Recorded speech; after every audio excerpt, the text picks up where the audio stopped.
A former Berea police officer is in custody after a nearly 7-hour standoff with police. Another good looking day, another day that we're staying dry. It's nice outside too, lower 70s this afternoon, but that's the warmest by far that we see in the next few days. Cold spell for the weekend, I'll have that coming up. It's great and it's terrible all at the same time. That's what some UK students are saying about tonight's rare home football game, because they say it's making getting to campus a challenge. Tracking, alerting, protecting. This is WKYT News at Noon. Good afternoon from WKYT News. I'm Bill Bryant. Barbara has the day off. Here's what's happening at noon. A former police officer is behind bars this midday after an overnight standoff in Madison County. Police were called out to Raven Drive north of Berea around 3 o'clock this morning for a man barricaded in his home. Several shots were exchanged during the standoff and an entire neighborhood was on edge. Harold Hill was finally arrested just after 9 o'clock this morning. He is charged with attempted murder of a police officer. WKYT's Michelle Chamberlain has been tracking the story all morning long. She has the latest now in our top story at noon. Michelle? The home with the red roof behind me was the scene this morning of a nearly 7-hour standoff between Harold Hill and police. Someone who's been inside the home since the standoff ended told me it looked like a war zone inside.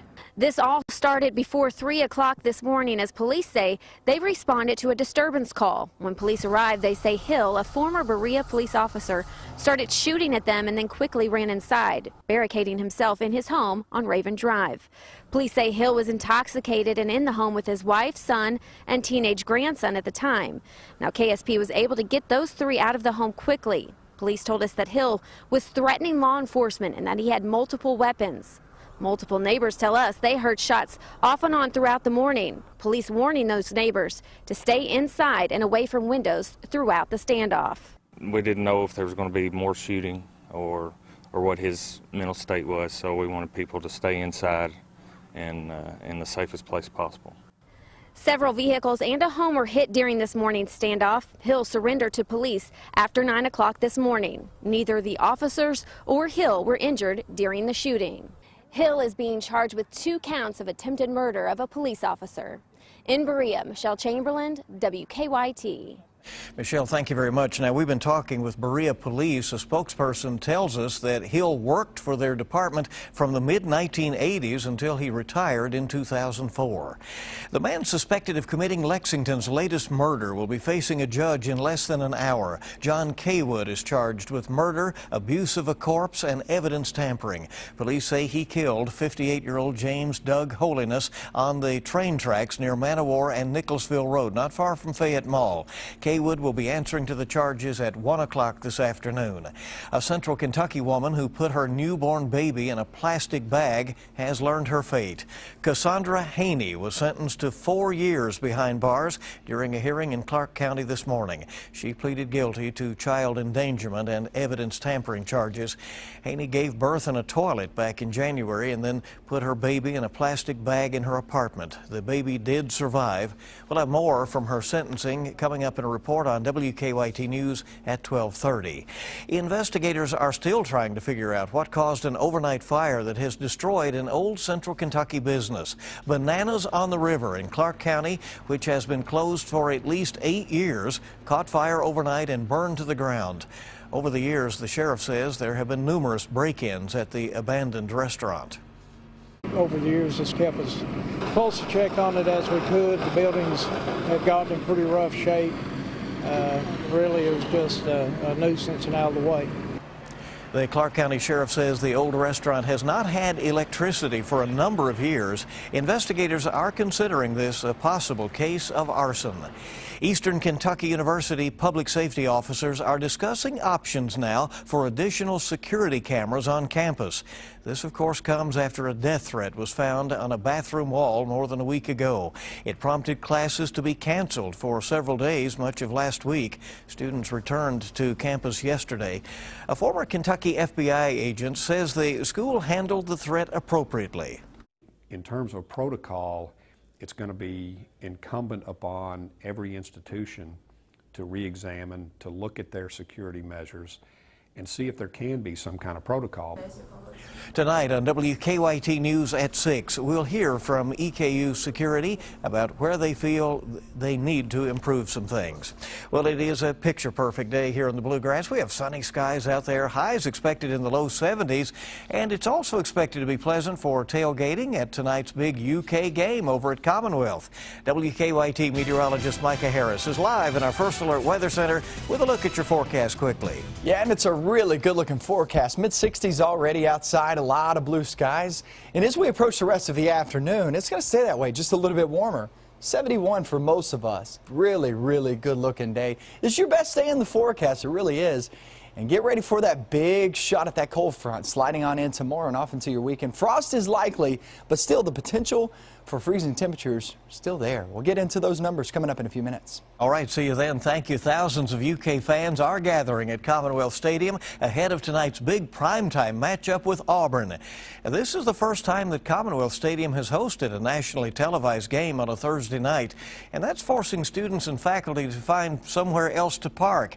Traffic is picking up as well. WKYT's Mark Barber is live with more on what you need to know about what's going on, the impact from the big game. Hey, Mark.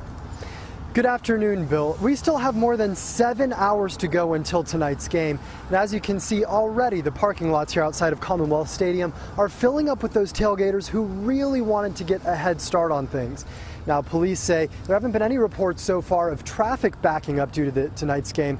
However, students that I spoke with this morning say they are having a very difficult time making their way to campus quickly. The students and staff who normally park here on the south end of campus gave up their spots today, parked off campus instead, and took shuttles to UK from Churches and Whitaker Ballpark. City and campus leaders say they needed to free up 6,000 parking spaces for the rare weeknight home football game, so they started planning out the traffic and parking changes about a year ago. UK's last home Thursday night football game was in the 1930s, so traffic officials say they don't really know what to expect, but they are warning things could get bad. Some commuter students tell me they did not expect to have this much trouble getting to class.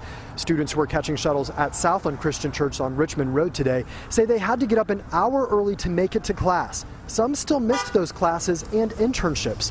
They say the timing is so important right now because it's midterms week. It's kind of ridiculous, this whole setup. It basically forced employees to park away from where they work.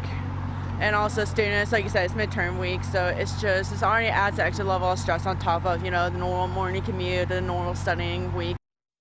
Now that stress could spill over onto other drivers later this evening. The UK Auburn game starts at 7 p.m., so we are expecting to see a lot of that rush hour traffic overlapping with the game day traffic. Of course, city leaders say it would be wise to leave early and be patient. That's the latest here from Commonwealth Stadium. I'm Mark Barber, WKYT. All right, something to keep in mind this afternoon. And the free shuttles are running to campus every 15 to 20 minutes from those off-campus parking lots for students and staff. Well, there will be a big country music act at the stadium later this afternoon to help the crowd get pumped up before the game. Kentucky natives Montgomery Gentry will be playing a free concert outside the stadium. And Eastern Kentucky's own Marlana Van Hoos will be singing the national anthem with her big voice this evening. UK fans may remember 5 years ago when someone leaked DeMarcus Cousins' phone number before the Mississippi State basketball game. The Cats won that game, leading to his famous "Call Me" sign to Bulldog fans. Well, now that sign is back. These billboards in Lexington and Nicholasville have the Sacramento Kings star telling fans to give him a call. He's even selling "Call Me" shirts with all the proceeds going to his charity. A scavenger hunt will be held today with Cousins giving away some prizes. Boogie is in town for an NBA preseason game against Anthony Davis and the New Orleans Pelicans. That'll be Saturday night at Rupp Arena. You can find out more about the T-shirts and the scavenger hunt on WKYT.com. Good to have you with us on WKYT for the noon news. President Obama is set to make a major announcement about U.S. forces in Afghanistan. Find out how many troops will remain in that country even after he leaves office. Next on Kentucky's #1 midday news. Also ahead, actor Bill Murray celebrating Christmas with Kentucky native George Clooney and with Miley Cyrus. A first look at this new holiday special coming up on WKYT News at noon.